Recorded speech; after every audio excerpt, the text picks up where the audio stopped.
So this is my second cooking video, and I thought today I would share a Bolognese sauce recipe with you. Bolognese is a meat sauce from the northern part of Italy and absolutely one of my favorite of all the classic Italian sauces.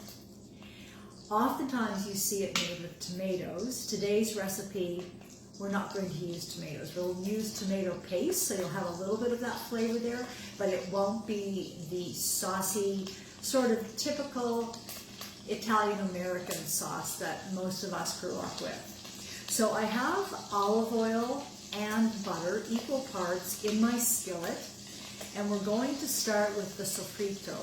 So sofrito is the Italian word for mirepoix, which is the French word for carrots, celery, and onion. So it's the base for the sauce. Now I also add a bit of garlic to mine, probably unorthodox, but I love the flavor, and so because it's my recipe, I can use whatever I like. Anyway, so we'll start with the veg, and it's really important that you give the vegetable enough time to cook down. And so that means that you want to lose the integrity of the vegetable's structure and let the richness of the olive oil and the butter permeate the diced veg. So I cut the vegetables up, minced them up before the video started because I felt that would be a little bit like watching paint dry. So what you're looking for when you're getting your sofrito ready is an even dice. If you decide that, or no, I suppose it's not so much deciding, it's just if some of your cuts are uneven, then you're going to have an uneven sofrito, which means that when you're eating it, you could end up with a big hunk of carrot or a big hunk of celery, and that's not what you're looking for. It's almost as if you're looking for the vegetable to have the same bite size as a bit of the ground meat. So we're going to let that cook. It smells amazing, by the way. So, in this recipe, I am using 12 ounces of lean ground beef, which would be chuck, and 8 ounces of ground pork. At the restaurant, sometimes I will use veal, but during this time of social distancing, during the COVID-19 pandemic, all of the things that we're used to finding at the supermarket are not there. So ground veal is definitely not something I could get my hands on today. It matters not. This proportion of veal to pork is lovely. The reason I like to use ground pork is I like the fat. I love the flavor, and it works beautifully with the olive oil and with the butter.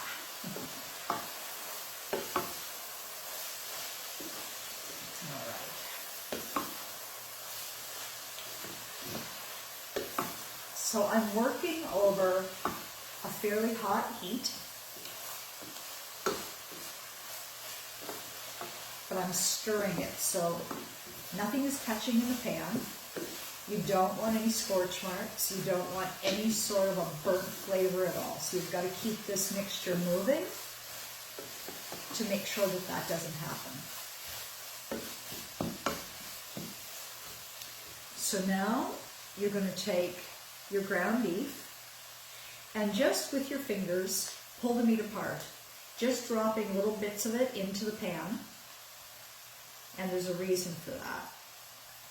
You want to, once you get all of the meat in, and it'll take a few moments, but once you get it all in, you're going to use the back of a wooden spoon. Now I have this weapon here, which you can see has a flat end, because I am going to use that flat end to pound out the meat. I don't want any big hunks. Sort of, if you remember when we were kids and our moms would make hamburger helper, and it was always a great thing if you got a big hunk of hamburger on your plate. Well, that's not what you're looking for in this dish. You want to have the mince. So you see what I'm doing here? I'm just pounding this down. So you want your ground meat or your minced meat to be the same texture as the sofrito. So by doing this, you'll ensure that that's going to happen. So I'm going to let that just cook a bit on the bottom of the pan so that we can have a little bit of a caramelization happen between the meat, the sofrito, and the bottom of your pan, because that's where the beautiful flavor will come for your sauce. So this is actually kind of fun to do. If you haven't tried to do it, you can absolutely do your own. I was terrified. My partner Liz Rowe thought this would be a really fun thing to do. I'm like gasping, thinking, I can't do it. But actually, it's kind of fun. I'm pretending that I'm looking at you instead of looking at myself, because when you're videoing things, you turn your thing around, your camera around, so that you're filming you. It is a little weird. All right, so now I've got a really nice brown going on the bottom of the pan. So just use the bottom of your spoon and get that up. And I just spilled some all over the stove. Just going to grab it without burning myself. Put it back in the pan. So this is enough sauce, probably to do 4 to 6 people, depending on the way you sauce your pasta. Now, if you like tons of sauce, then I would say max 4 people. If you tend to like less, then you could definitely stretch it out to 6. Of course, if you're feeding Ralph, maybe it's only 2. All right. So for those of you who don't know who Ralph is, he's my husband. He's my major tester. He tests all of the recipes, the good ones and the bad ones. Sadly, he gets the bad ones until I get them figured out. All right. So I'm going to share this recipe online, and I will write it out very clearly for you. The times will be different than what you're seeing me do here today, because you want to give this sauce a little bit more time. But just so that this isn't an hour-and-a-half long video, I'm speeding up the process so that you can actually see me do everything. And then when you decide to do the sauce yourself, you can reference it, but pay closer attention to the written recipe, because that is actually, it'll give you all of the correct times. So I'm just gonna show this to you so you see what I mean.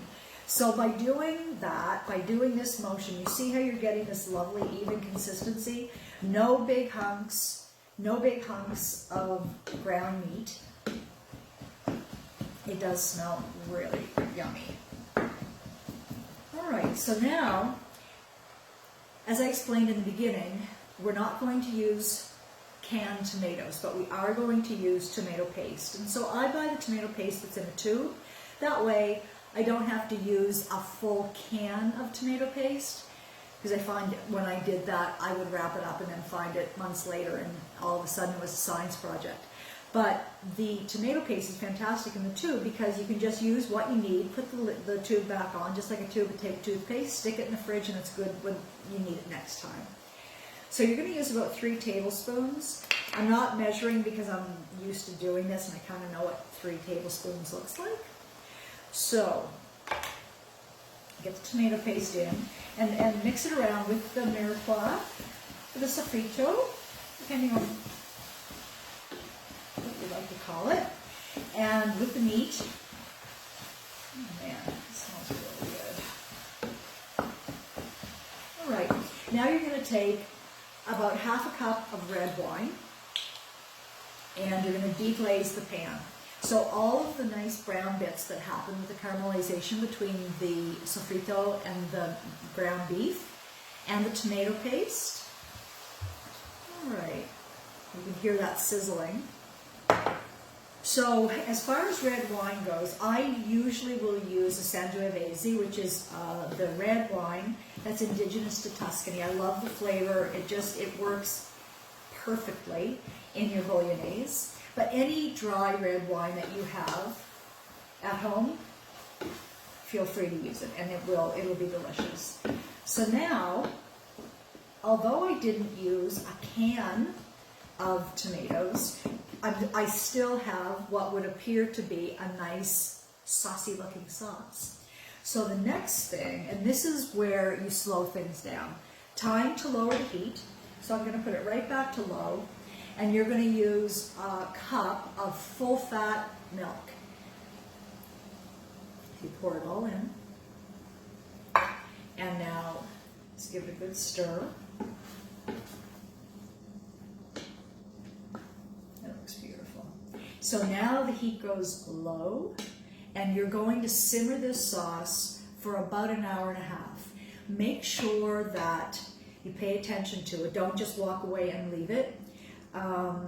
You want to make sure that, again, it doesn't stick, it doesn't catch in the pan and scorch on the bottom, because scorched milk is not very pleasant. So just as low as you can keep the heat, make sure that you're stirring, not constantly, but just every time you sort of walk by. And then at the end of the hour and a half, that's the time to add your seasoning. And so your salt and pepper would go in then. And again, I'll include all of the measurements for your sea salt, your freshly ground pepper, and I'm going to add a little bit of dried rosemary and dried fennel. Normally I would use fresh rosemary, but again, not available at the supermarket this morning, so when you can't have fresh herbs, use dried. Anyway, thank you so much for joining me. I'm really enjoying this. It makes me feel like I'm part of the world, and hopefully you'll give this recipe a try and you'll enjoy it as much as I do. Thanks so much. Stay safe, stay home. Can't wait to see you again. Bye.